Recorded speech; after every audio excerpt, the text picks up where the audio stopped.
انسان کا ناخن آٹے کی چکی میں پس جائے تو وہ آٹا کھانا جائز نہیں ہوتا. کیوں جائز نہیں ہوتا؟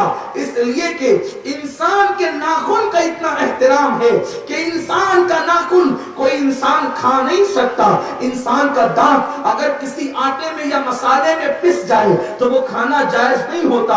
اس لیے کہ انسان کا اتنا احترام ہے. یہ احترام آدمیت ہے, یہ احترام انسانیت ہے کہ اللہ اکبر, انسان کا کوئی عضو اگر کھانے میں شامل ہو جائے وہ کھانا ناجائز کر دیا جاتا ہے. میرے پیارے آقا صلی اللہ علیہ وسلم کے پیارے دیوانوں, انسان اتنا محترم ہے.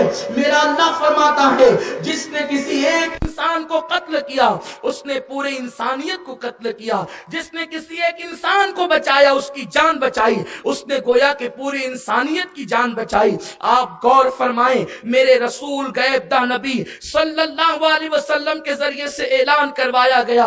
آقا ارشاد فرماتے ہیں جب کسی کا قتل کرنا بھی حرام ہے, بلکہ اللہ اکبر کوئی انسان دنیا میں آ جائے اور دنیا میں آنے کے بعد اسے قتل کرنا یہ تو بہت بڑا جرم ہے. اگر ماں کے پیٹ کے اندر کوئی بچی ہو اور اس کو بچی کو اللہ اکبر بحیثیت بچی سمجھ کر کے اگر ماں باپ اسے قتل کر دیں, ہم پالیں گے کیسے, ہم اس کی پرورش کیسے کریں گے؟ یہ اب 4-5 بچے ہو گئے, اب اس کے بعد پھر بچے کی آمد ہے تو ماں باپ غربت کے خوف سے اپنے بچے کو ماں کے پیٹ میں قتل کرتے ہیں. اللہ رب العزت کے حبیب کے فرمان کا مفہوم ہے قیامت کے دن وہ ماں کے پیٹ میں قتل ہونے والے بچے اللہ رب العزت کی بارگاہ میں عرض کریں گے, میرے اللہ ان سے پوچھ ہم نے ان کا کیا بگاڑا تھا جو انہوں نے ہمیں ماں کے پیٹ میں قتل کر دیا تھا. آج اللہ اکبر, آج کا انسان ترقی کرنے کے بعد بھی کتنا درندہ اور وحشی ہو چکا ہے کہ اپنی اولاد کو ماں کے پیٹ میں کانٹوں کے ذریعے سے, ماں کے پیٹ میں ہتھیاروں کے ذریعے سے, ماں کے پیٹ میں چمٹوں کے ذریعے سے اپنی اولاد کو قتل کر دیتے ہیں.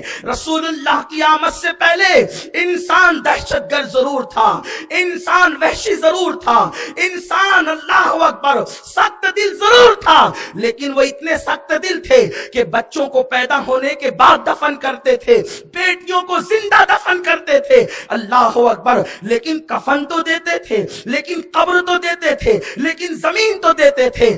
آج کے ترقی یافتہ دور کا انسان اتنا درندہ اور وحشی ہو چکا ہے کہ وہ آپ اپنی اولاد کو کفن بھی نہیں دیتا, ماں کے پیٹ ہی میں اسے قتل کر دیا جاتا ہے. تم غربت کے خوف سے اپنی اولاد کو قتل نہ کرو. اللہ وہ ہے جو انہیں بھی رزق دیتا ہے, تمہیں بھی رزق دیتا ہے. تم کون ہوتے ہو پالنے والے, تم کون ہوتے ہو پرورش پانے کرنے والے؟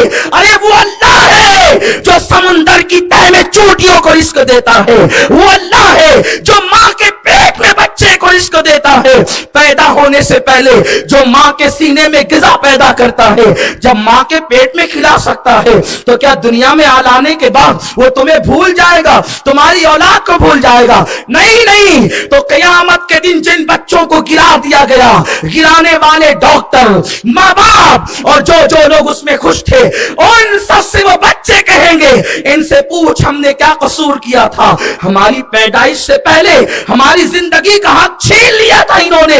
اس وقت اللہ تبارک و تعالی ان بچوں کا مقدمہ جو ہے وہ قبول فرمائے گا کہ ماں کے پیٹ میں اگر بچے کو قتل کیا جائے تو اتنا بڑا عذاب ہوتا ہے.